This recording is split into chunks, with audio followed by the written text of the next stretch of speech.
Boa tarde, hoje é quinta-feira, dia 23/9/2021. Vamos dar início à nossa aula? Matemática, divisão exata e não exata, divisão por ordens. A matéria vai estar no livro, nas páginas 106 e 107.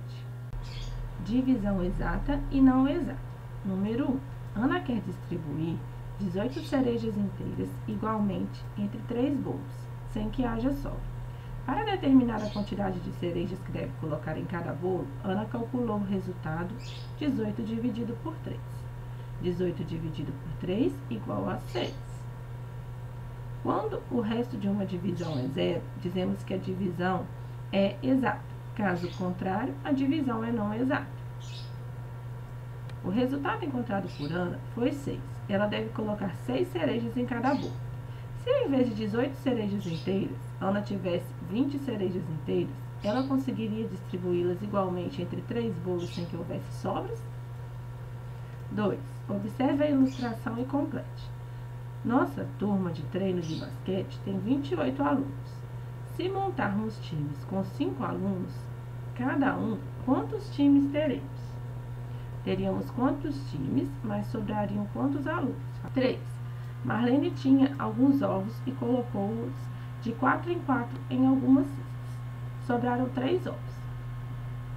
Marque com um X entre os números a seguir aquele que poderia indicar o número de ovos que Marlene tinha. Agora explique como você descobriu o número de ovos. Divisão por ordens. A prefeitura de um município comprou 268 mudas de árvores frutíferas para distribuir igualmente entre 4 parques. Luiz ficou encarregado de fazer a distribuição. Para saber quantas mudas seriam plantadas em cada parque, ele dividiu 268 por 4. Veja como Luiz fez essa divisão. Letra A. Quantas mudas de árvores foram plantadas em cada parque? Letra B. No ano passado, 844 mudas de flores foram distribuídas igualmente entre esses parques. Quantas mudas de flores cada parque recebeu? Calcule e compare com a resposta do seu colega. 2. Complete a explicação de Regina. Regina explicou como fez para dividir 1055 por 5. Primeiro ela dividiu 1000 por 5 e o resultado foi. Depois dividiu 50 por 5 e o resultado foi. No fim, ela dividiu 5 por 5, que é igual a. Adicionei os quocientes parciais e o resultado foi. Geografia. O Brasil e suas regiões. A matéria vai estar no livro, nas páginas 28 e 29. Nossa matéria de geografia de hoje é o Brasil e suas regiões. O que é região? Uma região pode ser definida como uma porção da superfície terrestre que reúne características que a diferenciam de outras porções. A divisão do espaço geográfico em porções, que tem características semelhantes, é chamada de regionalização. O IBGE dividiu o Brasil em 5 regiões. O Instituto Brasileiro de Geografia e Estatística, IBGE, é o principal órgão governamental que fornece informações e dados estatísticos oficiais sobre o nosso país. Ele faz, por exemplo, pesquisas sobre aspectos sociais, econômicos e naturais do Brasil.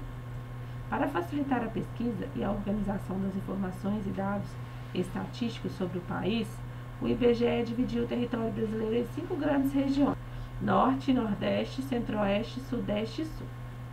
Cada uma dessas regiões é composta por unidades federativas que apresentam características semelhantes quanto à vegetação, ao clima, às atividades econômicas, entre outros aspectos. O governo brasileiro adota a divisão regional do IBGE. A divisão regional feita pelo IBGE é a regionalização oficial do Brasil. Assim, todos os órgãos governamentais devem utilizá-la nas atividades de planejamento e aplicação dos recursos públicos.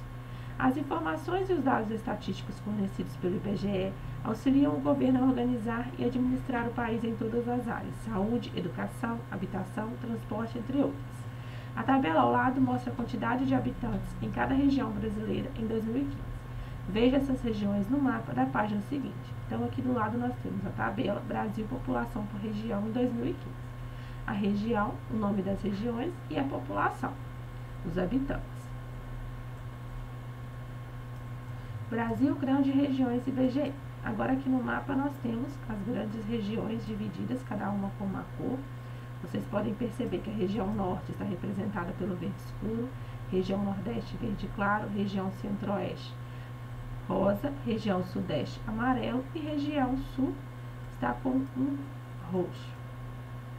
Número 1. Observe a tabela da página 28 e o mapa acima. Então, vocês vão voltar na página 28, observar a tabelinha e este mapa acima.